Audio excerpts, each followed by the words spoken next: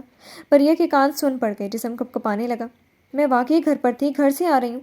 وہ خشک ہوتی زبان کو بمشکل ترک کرتے ہوئے بول رہی تھی۔ شٹ اپ، پاگل سمجھا ہوا ہے مجھے؟ گیا تھا تمہارے گھر، کل خود پورا گھر چھانا تھا، رات تک تمہارا بھائی بھی تمہیں ڈھونڈتا رہا میرے ساتھ۔ تمہارے گھر میں کسی کو خبر نہیں کہ تم کہاں تھی، کس کے ساتھ تھی تم؟ وہ غصے کی شدت کو ضبط کر رہا تھا۔ چہرہ اور آنکھیں نہایت سرخ ہو رہی تھی۔ محلے میں تماشا نہیں بننا چاہتا تھا، تبھی آواز دبا گیا، مگر دل کا کیا کرتا جو زخمی ہو رہا تھا۔ بریہ کے پاس جواب تو تھا مگر ہمت ختم ہو گئی تھی۔ جو بھائی گھر سے نکلنے کا کہہ چکا تھا وہ نکال کر پھر ڈھونڈتا رہا تھا۔ عجیب بات تھی۔ پورا ایک دن اور پوری ایک رات بھوکی پیاسی وہ چھت پر بنی اس چھوٹی سی کوٹھڑی میں پڑی رہی تھی۔ شاہ کو کہنا چاہتی تھی، پورا گھر دیکھتے ہوئے وہ چھت پر کیوں نہیں آیا؟ خالی پیٹ میں ابھی جو 2 سوکھے بریڈ کے پیس انڈیلے تھے ناکارہ گئے۔ اس کے اندر توانائی ختم ہو گئی تھی۔ شاہ کی باہوں میں ہی جھول گئی۔ اسے سنبھال کر وہ سنگل بیڈ پہ لٹا چکا تھا۔ اسپاٹ نظریں چہرے پہ گئیں تو وہ چہرہ بالکل مرجھایا ہوا اور زرد سا ہو رہا تھا۔ اسے ترس نہیں آیا، نہ اسے فکر محسوس ہوئی تھی۔ عام سے انسان تھا، اتنا ظرف کہاں سے لاتا بھلا؟ اس کی بد کرداری کے کئی قصے سنے پھر بھی اپنائے رکھا۔ اب وہ پوری رات جانے کہاں گزار کر آئی تھی کہ اس کے پاس آتے ہی بے ہوش ہو گئی۔ وہ اسے اپنانے کا ظرف کہاں سے لائے، اس پر ترس کیسے کھائے اور اس کی فکر کیسے کرے؟ سوچا طلاق دے دے، نام نہاد رشتہ ختم کرے اور جانے دے اسے، مگر جانے دیتا تو وہ چلی جاتی، نہ جانے کس کے ساتھ۔ وہ یہ بات سوچ بھی نہیں پا رہا تھا۔ دماغ کہتا تھا اسے جانے دے اور دل اس فیصلے پر گمسم سا ہوتا جا رہا تھا۔ اس نے ایک نظر بے ہوش پڑی بریہ کو دیکھا اور فیصلہ کر لیا، اس سے بے وفائی کا حساب ضرور لے گا، اس پر غصہ اتارے گا، ساری عمر اپنے نام پر بٹھائے رکھے گا۔ تعلق تو جڑا ہی نہیں تھا، تعلق جوڑے گا بھی نہیں، تہی دامن رکھے گا مگر اب جانے نہیں دے گا۔ اسے وہیں پڑا رہنے دیا۔ سنگ دل بنا کچن میں اپنے لیے ہلکا پھلکا ناشتہ بنا کر کھایا، تیار ہوا، اسے وہیں کمرے میں لاک کر کے بینک پہنچ گیا۔ پورا دن خود کو ضروری اور غیر ضروری کاموں میں مصروف رکھا اور جب شام ڈھلے واپس کمرے میں آیا تو وہ کمرے میں وہ سکڑی سمٹی سی بیٹھی تھی۔ بھوک پیاس سے حالت غیر ہو رہی تھی۔ چہرہ لٹھے کی طرح سفید پڑ رہا تھا، ایسا لگ رہا تھا جیسے نزا کا وقت قریب ہو۔ وہ اسے نظر انداز کرتا چینج کر کے کچن میں گیا، کھانا باہر سے ہی لے آیا تھا، برتنوں میں نکالا، اس کے لیے الگ نکال کر کمرے میں اس کے سامنے رکھ دیا، پانی بھی رکھ دیا اور خود باہر چارپائی رکھ کر بیٹھ گیا۔ وہ اندر چھوٹے چھوٹے نوالے توڑتی چبانے لگی۔ آنسو، غم یا درد کچھ محسوس نہیں ہو رہا تھا، بس کھانا کھایا اور پانی کے گھونٹ حلق سے اتارتی خود کو سیراب کرنے لگی۔ اجڑی حالت پھر بھی بحال نہیں ہوئی تھی۔ شاید بھوک کی نہیں، پیار اور اعتبار کی کمی نے موت کے در پر لا کھڑا کیا تھا۔ وہ کھانا کھا کر برتن کچن میں رکھتا کچن بند کر کے نکلا اور اس کے سر پر پہنچا۔ اسے ویسے ہی کھینچ کر بیڈ سے اتارا اور کمرے سے نکال کھڑا کیا۔ کمرہ بند کر کے زمین پر پڑا اس کا بیگ اٹھایا اور اسے کھینچتے ہوئے نیچے پہنچا۔ نہ وہ کچھ بولا تھا، نہ وہ پوچھ رہی تھی، مگر سمجھ سب گئی تھی کہ اب سب ختم ہو چکا تھا۔ اسے جیپ میں پھینکنے جیسے بٹھا کر جیپ بھگا لے گیا۔ گہری رات کو اسے لے کر گاؤں پہنچا۔ سب گھر والے حیران پریشان، خوش ہوتے یا سوال کرتے، سمجھ نہیں پائے۔ اسے کھینچ کر لایا تو اماں اس کی حالت پر دہل گئی۔ دیدی بھی آگے بڑھی، بھائیوں نے روکا۔ کوئی آگے نہیں آئے گا، اسے اب اسی مقام پر رکھوں گا جو اس کا ہے، جیسے میں رکھوں گا ویسے رہے گی۔ کسی نے اسے آرام پہنچانے، طرفداری کرنے یا خیال رکھنے کی کوشش کی تو میرا اس سے تعلق ہمیشہ کے لیے ختم ہو جائے گا۔ شاہ سرد موری سے بولتا اسے گھسیٹتا ہوا سیدھا اپنے کمرے میں لے گیا۔ اماں ساکت سے چارپائی پہ بیٹھی تھی، دیدی اپنی جگہ جمی کھڑی تھی۔ باقی سب کا حال مختلف نہ تھا، مگر شاہ سے کون سوال کرے؟ وہ اسے کمرے میں لا کر بیڈ پر پھینک گیا۔ میں نے دیکھ لیا تم نے کیوں بھائی سے ملنا تھا، کیوں شہر جانے اور موبائل حاصل کرنے کی جلدی تھی۔ اپنے شوق پورے کرائی ہو، اب آج کے بعد یہاں سے ایک قدم باہر نہیں نکالو گے، پورے گھر کا کام کرو گی، اور اگر میں نے سنا کہ تم فارغ بیٹھی ہو تو گھر میں اپنی مرضی سے گھومنے پھرنے کی آزادی بھی ختم کر دوں گا۔ اور اگر، وہ سرد لہجے میں پھنکارتا یکدم اس پر جھکا اور اس کا منہ دبوچ کر اپنے سامنے کیا، اگر میں نے سنا تم کسی بھی باہر کے لڑکے یا مرد کے سامنے گئی ہو تو اپنے آپ کو تیار کر لینا مجھے جھیلنے کے لیے، مرتے دم تک آزاد نہیں کروں گا تمہیں اب۔ وہ کرخت لہجے میں کہتا جھٹکے سے اس کا منہ چھوڑ گیا تھا۔ وہ کمرے سے چلا گیا اور بریہ ساکت نظروں سے چھت کو تکتی چلی گئی، اپنی غلطی ڈھونڈنے لگی، وہ گناہ ڈھونڈنے لگی جس کی سزا مل رہی تھی۔ دل میں ہوک سی اٹھی، کاش اس کی ماں طلاق لینے سے پہلے اسے مار ڈالتی، خود چلی جاتی مگر پیچھے اسے اکیلا تو نہ کر جاتی۔ کاش وہاں چھت کی اس کوٹھڑی پر پڑے پڑے مر جاتی، بد کردار سمجھ کر ہی صحیح، مگر ایک ہی بار میں دفنا دیا جاتا، کاش۔ جی تو فرینڈز، کیسی لگی آپ کو آج کے ایپیسوڈ؟ کمنٹ سیکشن میں ضرور بتائیے گا۔ پھر حاضر ہوں گے نیکسٹ ایپیسوڈ کے ساتھ، تب تک کے لیے اجازت دیجیے، شکریہ۔